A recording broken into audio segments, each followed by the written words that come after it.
రాష్ట్ర జైళ్లలో ఖైదీల సంఖ్య గణనీయంగా పెరిగింది. ఈ ఏడాది ఖైదీల అడ్మిషన్లో 11.8% వృద్ధి నమోదైంది.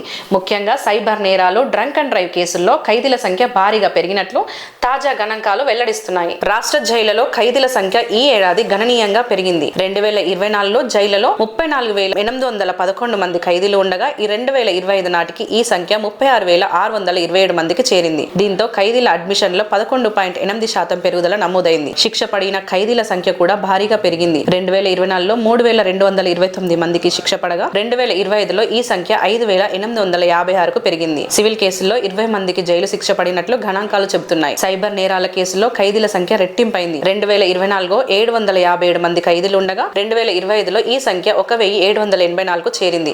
మొత్తంగా చూస్తే సైబర్ నేరాలు, డ్రంక్ అండ్ డ్రైవ్ కేసుల్లో ఖైదీల సంఖ్య ఈ ఏడాది రెట్టింపు కావడం ఆందోళన కలిగించే అంశంగా అధికారులు పేర్కొంటున్నారు.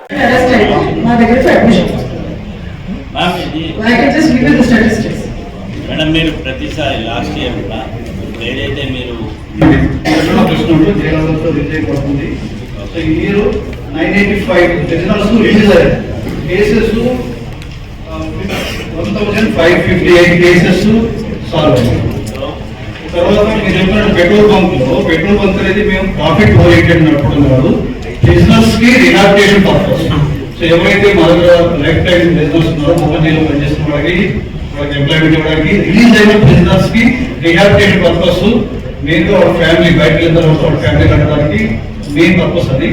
సో మీకు దీనిలో డేటా కూడా ఇచ్చాము. ఇప్పటి వరకు మీరు శాలరీ ఎంత ఇస్తున్నారని ఇచ్చారు కానీ మెయిన్ పర్పసే అది.